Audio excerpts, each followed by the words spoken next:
Si gustan sentarse, hermanos. Me da mucho gusto saludarlos, me da mucho gusto encontrarlos, sobre todo a los sacerdotes. Gracias por estar presentes, por participar, por venir de todos los lugares de la diócesis. Gracias por dar este testimonio de unidad, de comunión, que tanto necesitamos todos. Estamos reunidos para darle gracias a Dios por todos sus beneficios, especialmente por 38 años de vida de iglesia local, iglesia diocesana. Podríamos decir que son 38 años también de trabajo pastoral, de dinamizar la evangelización en nuestras tierras. Y le damos gracias a Dios porque estamos seguros que Él ha estado presente, ha actuado con nosotros.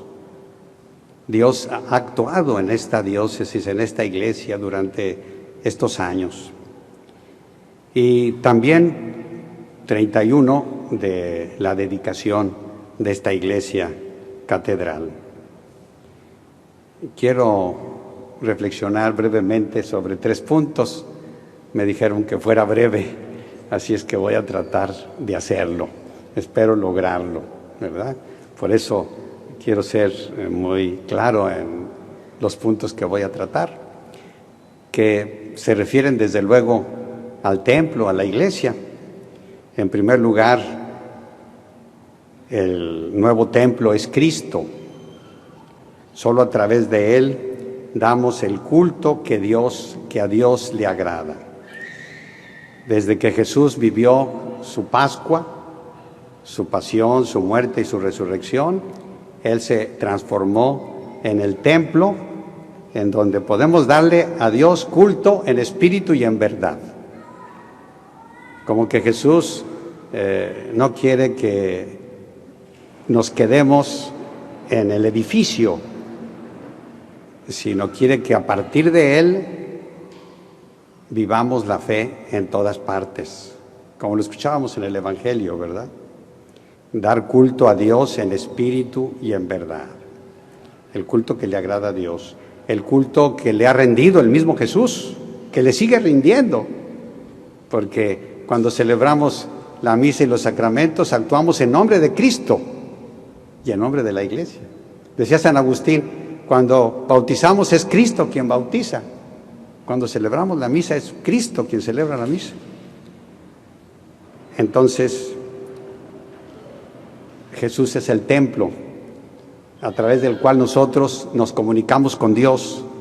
Es el puente, es el pontífice sumo y eterno, ¿verdad? A través del cual nosotros nos comunicamos con Dios y Él se comunica con nosotros.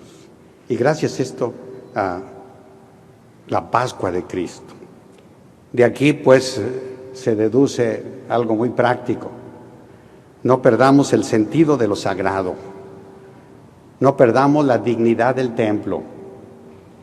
Recordemos ese pasaje en el que Jesús llega indignado, es decir, lo que provoca la indignación, el enojo de Dios.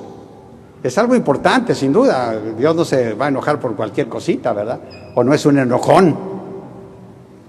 Jesús no es.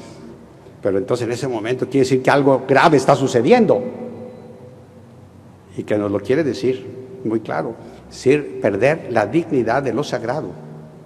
El templo que es casa de oración, el templo que es para el culto, para la unión con Dios, se convierte en un mercado o una cueva de ladrones. Qué fuerte, ¿verdad? Entonces, que nosotros no perdamos el sentido de lo sagrado, que le demos dignidad al templo.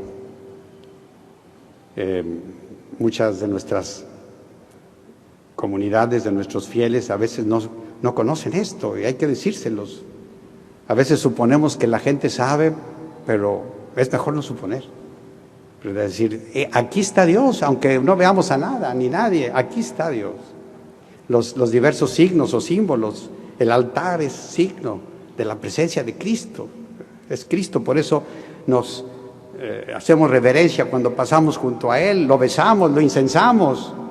Entonces, que conozcamos eso que nos pone en contacto con Dios.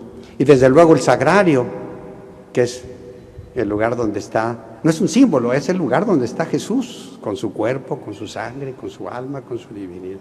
Pues hay que enseñar así de sencillo a la gente, ¿verdad? Para que nuestros templos no se conviertan en mercados o en salones de fiesta, cuando hay alguna ceremonia o cuando hay la recepción de algún sacramento, ¿verdad? A veces perdemos el sentido, ¿verdad? Y al entrar al templo, encontrarnos con Dios. Podemos pues decir tantas cosas sobre esto, ¿verdad? Ustedes sigan reflexionando sobre la grandeza de Jesús como templo vivo de Dios. Y estos lugares como signo de su presencia, consagrados, dedicados a Él, crismados, ¿verdad? Ahí están las 4 velas que señalan dónde se crismó en los muros del templo hace 31 años. Y desde luego el altar, ¿verdad? Cristificados, consagrados. Lo segundo es, el templo es la iglesia formada de piedras vivas. El edificio siempre será un símbolo de Cristo y luego de la iglesia, que somos todos. Creo que esto lo insiste la palabra de Dios, lo hemos escuchado, que somos cada uno de los bautizados el cuerpo místico de Cristo. La iglesia local que se ha ido construyendo a lo largo de 38 años. Hay cosas características que le dan identidad a esta diócesis, que no tiene ninguna otra diócesis, es nuestra diócesis y que le dan identidad. Ya lo hemos dicho muchas veces, ¿verdad? Por ejemplo, el plan diocesano de pastoral es algo que le da identidad a nuestra diócesis, como otras cosas. A lo largo de la historia hemos descubierto la presencia de Dios que actúa. Sería bueno que nos diéramos tiempo para hacer una reflexión pastoral sobre la historia de nuestra diócesis, porque ahí habla Dios. El Papa Francisco nos dice en Evangelii Gaudium que la iglesia, que nosotros tenemos que ser deuteronómicos, o sea, ser con muchos ejemplos que nos pone el Deuteronomio del papá y la mamá, que le explican al niño qué es lo que significa todo lo que están haciendo. Por ejemplo, en la cena pascual, ¿qué significa todo esto? Y entonces empieza una historia de fe, una historia de la intervención de Dios en nuestra vida. A veces quizá nos falta fe, ¿verdad? Dios ha actuado, pero hay que descubrir su acción. Y hay que descubrir, pues, y darle gracias a Dios por los pastores, tantos pastores, sacerdotes, los obispos, ¿verdad? Los consagrados, las consagradas, los laicos. Es un valor de la diócesis, la participación de los laicos, que hay que tener en cuenta, sobre todo nosotros los pastores, ¿verdad? La participación de los laicos es algo muy, muy interesante, muy hermoso. Y entonces descubrir lo que ha funcionado pastoralmente, donde Dios nos dice, por ahí hay que darle, y lo que no ha funcionado, nuestras deficiencias, nuestras lentitudes, nuestros frenos, ¿verdad? Nuestras perezas, ¿verdad? Pedirle perdón a Dios. Y eso nos ayuda a descubrir eso, no para señalarnos y castigarnos y señalar lo negativo, no, sino para que veamos por dónde no debemos caminar. Como decía Jesús en aquella pesca milagrosa después de la Pascua, echen las redes a la derecha y sacarán peces. Es decir, Señor, ¿cuáles son los métodos para evangelizar en nuestro tiempo que tanto necesitamos ante una realidad cada vez que se descristianiza más? La fe se diluye, se va, se escapa. ¿Qué hacemos? Que hay que preguntarle al Señor y aprenderlo de la historia y bueno, de su palabra y de todo lo demás. Y crear comunión. En los distintos espacios que ya hay como estructuras para crear comunión, no simplemente hacerlos como una máquina. Por ejemplo, la comunión entre el párroco y su vicario, sus vicarios. La comunión entre el párroco, entre los sacerdotes y los consagrados y las consagradas. Hay que ser fuerte la comunión. Cuando en estos pequeños grupos se afianza la comunión, se va a fortificar toda la iglesia. Como cuando también se afianza la comunión en la familia, se fortifica toda la sociedad. Cuando vamos creando pequeños grupos fuertes de verdadera comunión, estamos fortificando la iglesia, estamos fortificando la sociedad. Entonces, hay que aprovechar esos lugares. Las foranías, el grupo de sacerdotes de la foranía, fortifiquen la comunión. Y así como una gotita que cae en el lago, ¿verdad?, va haciendo ondas concéntricas. Así es la bondad y la comunión. La comunión ya es misionera. Ya cuando se ve una comunidad en donde se vive la unidad, eso ya despierta deseos de Dios, de Jesús, atrae. Entonces es bien importante. Los grupos de pastoral, los equipos diocesanos de pastoral, los equipos de foranía, de la parroquia, simplemente el grupo de catequistas, de ministros extraordinarios. Ahí hay que crear comunión. No simplemente un grupo de personas que se reúnen para realizar un oficio, y mucho menos como espacios de poder. Eso creo que no debemos de fomentarlo ninguno de nosotros. Entonces, crear comunión. La comunión pues evangeliza. La comunión ya es misión, como la primitiva comunidad. Evangelizar la piedad popular es una tarea bien importante. Por ejemplo, algo que me parece que es identidad de la diócesis es cómo la gente le da culto pues a Dios cuando uno de los seres queridos se muere, ¿verdad? La oración que hacen cuando es la velación, ¿verdad? El velorio, la cruz que ponen ahí, luego los 9 días, todo ese rito, ¿verdad? Luego el cabo de año, esa palabra yo no la había escuchado antes. Entonces, en los espacios de piedad popular, como por ejemplo cuando el niño tiene 40 días, nos lo encontramos, yo me lo encuentro muchas veces cuando acabo de celebrar la misa. Bendígalo, padre, cumplió 40 días. Yo no sé qué pastor haya impuesto eso, que me pregunto, los pastores de hoy, ¿qué estamos imponiendo? Pues, buenamente. Y todos esos espacios de piedad popular tienen que ser espacios de evangelización. Hay que aprovecharlos para evangelizar. Ahí cuando van a bendecir al niño, ahí hay que evangelizar. Ahí hay que invitarlo al bautismo, a que sea hijo de Dios, por ejemplo, entre otras cosas. Y en fin, podemos hablar de muchas otras manifestaciones de piedad popular, a la Virgen María, a Nuestra Señora de Guadalupe. Es algo característico de esta diócesis, la devoción a la Virgen de Guadalupe. Son espacios de evangelización, porque si los dejamos así, que caminen, o les abonamos mucho sin evangelizar, podemos terminar en un pietismo, en una fe desencarnada, y puede haber muchos otros riesgos, ¿verdad? Fundamentalistas o incluso de separación, ¿verdad? Ya en un caso extremo. Entonces, son espacios de evangelización y son espacios también para encaminar a la liturgia.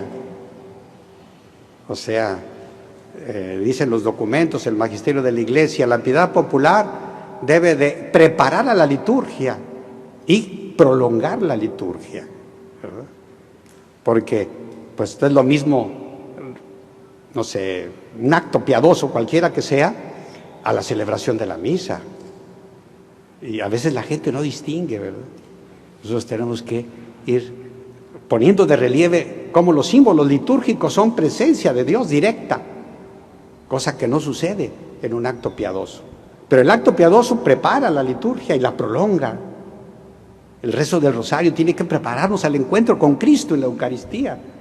Y luego el rezo del rosario tiene que ser continuación de ese conocimiento de Jesús que conocemos a través de su palabra. En fin, podemos decir muchas cosas, ¿verdad? Y por último, cada uno somos templo del Espíritu Santo. Cada uno somos consagrados por Dios desde nuestro bautismo. A veces se nos pierde eso, se nos olvida. Por ejemplo, nosotros los sacerdotes somos personas sagradas. Respeta tu cuerpo, tu persona. Y somos sagrados desde el bautismo, todos. Ya después este bautismo se vive en una vocación específica o se vive en un estado de vida concreto. Pero ahí el Señor nos invita a valorar nuestra persona, a valorarnos cada uno de nosotros como un hombre, una mujer querido por Dios y encaminado a una misión muy específica, que es como una tarea de todos los días. La vocación y la misión no termina allá en el seminario o allá los primeros años del sacerdocio. Ese es un cuestionamiento constante. Señor, ¿a qué me llamas? Señor, ¿qué misión me estás encomendando en este momento de mi vida y de mi historia? Y entonces creo que respetamos nuestra persona como la ama Dios. Dios nos ha elegido desde antes de la creación para que seamos consagrados e irreprochables por el amor, dice San Pablo en su carta a los Efesios. Y entonces valorar eso, valorar mi persona y valorar las personas de las otras personas, ¿verdad? Los demás. Esto creo que finalmente será constructor de paz, que es algo en lo que tenemos que insistir. Nosotros construimos la paz cuando respetamos a los demás, su dignidad, cuando procuramos que tengan una vida digna, que vivan dignamente, que vivan como seres humanos, que sean felices. Estamos construyendo la paz, ¿verdad? Cuando respetamos a los niños, a la mujer, también al hombre, ¿verdad? La ideología de género pienso que degrada la masculinidad y la feminidad.